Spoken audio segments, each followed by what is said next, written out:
r/ask Reddit. What's something that can't be explained? It must be experienced? Nostalgia. It's so much more than just missing the past. It's a very strange blend of sad and happy.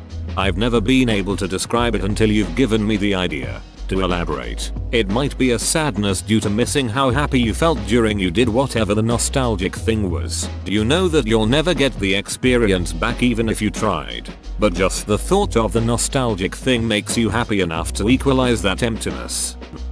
Dream logic chronology. Sometimes you can't put into words what happened in your dream, or how two things were true at the same time. But when you experience it, it makes perfect sense.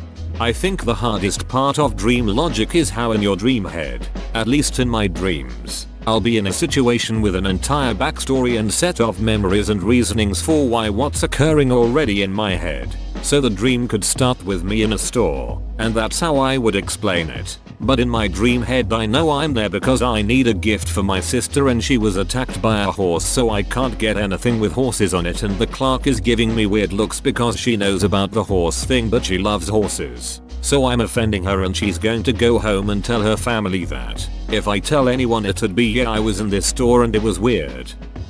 The moment when you are playing an instrument and you aren't really making decisions on what you are playing, the music just flows out. I've had this and it's actually a small problem. I play the saxophone and whenever I have that instinctual playing, I have to try my best to not smile since it could ruin my embouchure. OMG yes. I play the piano and sometimes I just randomly play these long beautiful pieces that just come out of my fingers. Then my mom's like you should write that down and I literally can't. Color. I've always imagined how I'd explain colors to a person who was born blind. My so is colorblind and one day we were listening to the 311 song Amber and he asked me what amber looked like and it was so interesting to try to explain. Or he'll ask what color something is and I'll say something like seafoam green and he'll just look at me and be like okay that's a fake color. You never realize how wide your color spectrum is until you're always with someone who doesn't share it. When you fall for a terrible person and gloss over all of their flaws, doesn't matter how hard your friends try to explain. Or acknowledging those flaws, knowing how much they hurt, and being 100% okay with that. The delicious sting of unhealthy love. I'm struggling to find the words to tell you, to be honest. It's hard to explain an anxiety attack unless you've had one. My mother used to get them and I never understood what she was going through until I started having them later on in life. I started having panic attacks at age 13 and didn't have the right vocabulary to explain what was happening. My mom always told me it was depression, so I just figured that what it was. So for many years I was being treated for depression. And just like wow this thing keeps happening where I can't breathe and I think I'm gonna die and stuff. It wasn't until I was probably 20 when I learned the phrase panic attack and I was like shit I've had so many of those. Once I was able to tell my psychiatrist I was suffering from panic attacks, she finally got me the right meds and I started learning techniques for managing them. Game changer. Anxiety blows. The effect of chronic pain on one's mental health. The effects of chronic pain and the lack of understanding from others. Over the years, family and friends just forget because it's gone on so long. But it's still there. Sometimes worse than ever. It's exhausting. An orgasm. It's a lot like squeezing a bag of sand. Psychosis. Not a true description, but they tried to get really close with Hillblade. Senua's Sacrifice. As someone who has had a psychosis I would say that they got it as close to correct as is possible with a game, without going inside the player's head, so to speak. I would be interested in trying the game in VR if they decide to release a VR version at some point. Getting old. It just plain sucks and nothing can prepare you for it. Your body starts doing weird shit. Everything hurts. Your brain starts going and you actually can recognize it, but damn it just is depressing. And it can come sooner than you think. When I got carpal tunnel and arthritis from yard work in my early 30s I felt that, and so it begins. The pain of losing a loved one. I'm going to say the realization of your own mortality. It's always an obscure concept that always seems so far away until in one terrifying moment it becomes a crystal clear fact of reality. Imposter syndrome. At least for me when I try to explain to people. You have 5 years of good experience, but for some reason you're always fearful somebody will call you out on the fact you're just making it up and have no idea what you're doing. Going up the stairs and putting your foot down thinking there's one more step at the top than there actually is.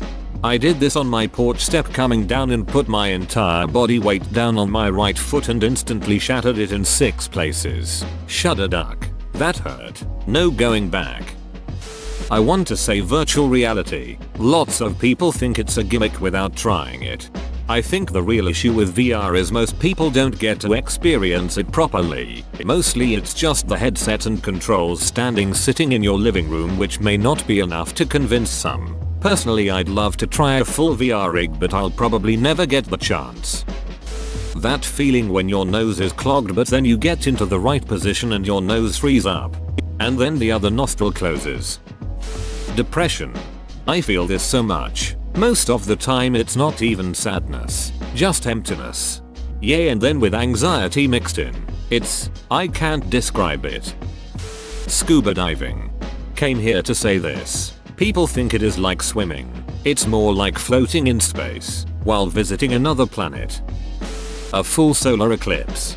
I came here to say this. There is no comparison between 99% and 100%. It's 2.5 minutes I'll never, ever forget.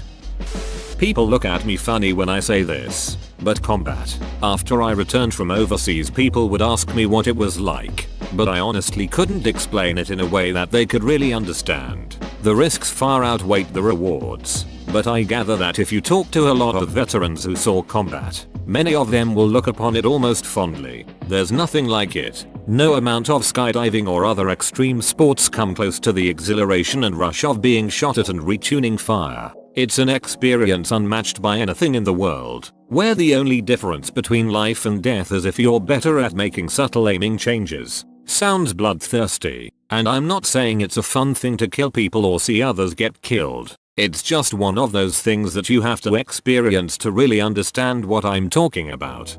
Standing on a pier or in a boat and seeing nothing but ocean surrounding you on all sides. How can you be on a pier but surrounded by ocean?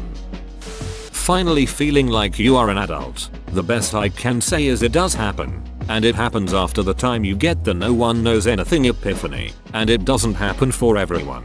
But once you get there, you know. It's like a general comfort and confidence. But those words mean nothing unless you've experienced what I'm trying to describe. Why people like math? I'd say it's because of the satisfaction of there being an exact answer to most things inherently mathematical. There's no real thought to it. The answer is the answer, and here's the proof. It's quite calming in a world where nothing is completely as it seems. Being a parent. You've spent your whole life as half of a parent-child relationship and you think you've got it worked out. Hell, you even have a dog and there's that relationship. But nothing prepares you for the amount of love, the I would happily die to protect this creature, and the responsibility. It's amazing and you just don't get it until it happens to you. At least I didn't. I really don't know how to describe it, but it's a weird taste in my throat that comes randomly from nowhere. ADHD. You can tell people how you feel and how your brain works. But it's usually met by "oh, I do that sometimes. Maybe I have it," or an awkward laugh and a blank stare because they can't relate. How on earth do I explain the panic attacks, loss of focus, the feeling of spiraling, the loneliness, the hyperfocus, rejection sensitivity, heightened feelings, like I really wish I didn't feel my feelings so deeply, etc. It's very hard to explain, and my fiance is still dealing with trying to understand all sides to it. There's also the desperate feeling of wanting to be normal, and trying to tell myself there's nothing wrong with me. Whoa, you made it to the end? You're a ducking beast. I'll cut you a deal. Smash like and subscribe for more curated content, bruh. It's free and that's a great price.